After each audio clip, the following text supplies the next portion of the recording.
Senator Bellemare. Thank you, Madam Chair. And thank you, Madam Minister. Pleased to see you here. Bill C-30 obviously is welcome, and I will support it.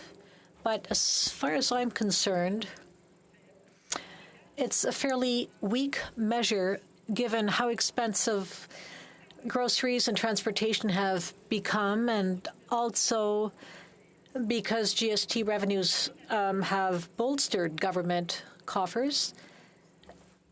And as well,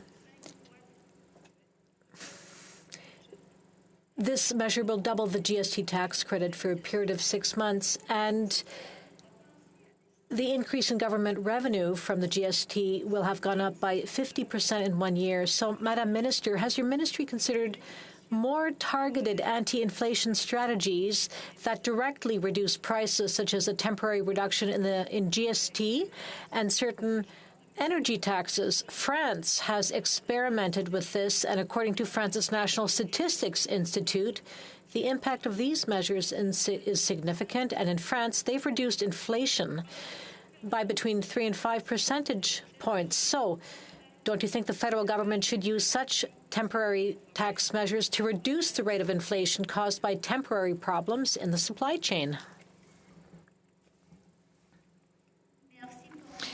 Thank you for the question, Madam Senator. I would like to begin by saying thank you for your support for the bill.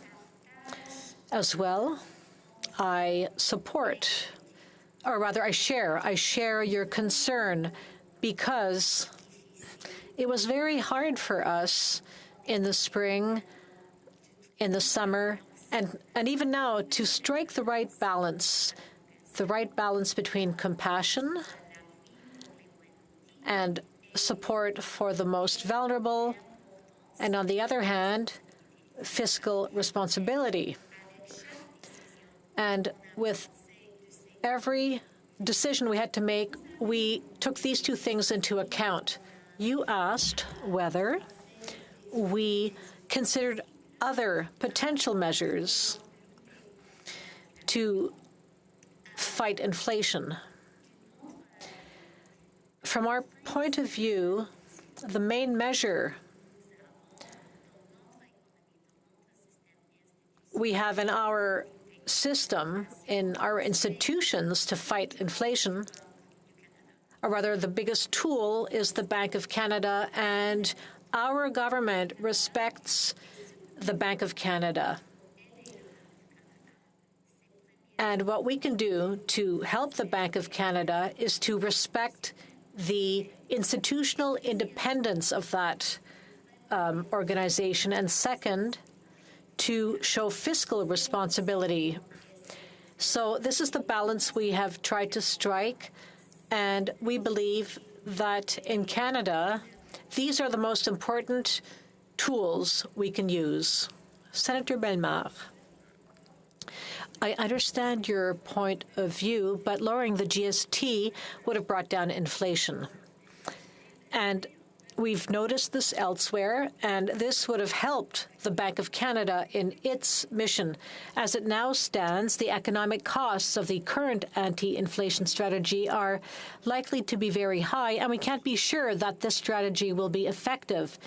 However, one thing is for sure: current monetary policy has cost Canadians 110,000 jobs since August, and EI, employment insurance costs, will increase. So, will the government finally decide to again participate in the financing of the EI system, as it did until the 1990s, all the more so because there are economic clouds on the horizon? So would it not be a way that is more fair, because right now only employers and workers pay the costs for the plan? Thank you for the question. I think our employment insurance system is a very important element of our support system for the most vulnerable people. But it's also important for all workers. Given the uncertainty of the world economy, it's very important to have an employment insurance system that is strong and well-funded. This is why our government does not support this idea of reducing contributions. We think that today, given the fact that the world economy is fragile, that the World Monetary Fund even talked about it today, we think that having an employment insurance system that is well-funded is important. You're correct. Our colleague, Carla Qualtrough, talked about it in the House of Commons today. We are currently examining the EI system. We're looking at a modernization of the system. I think everyone agrees with that.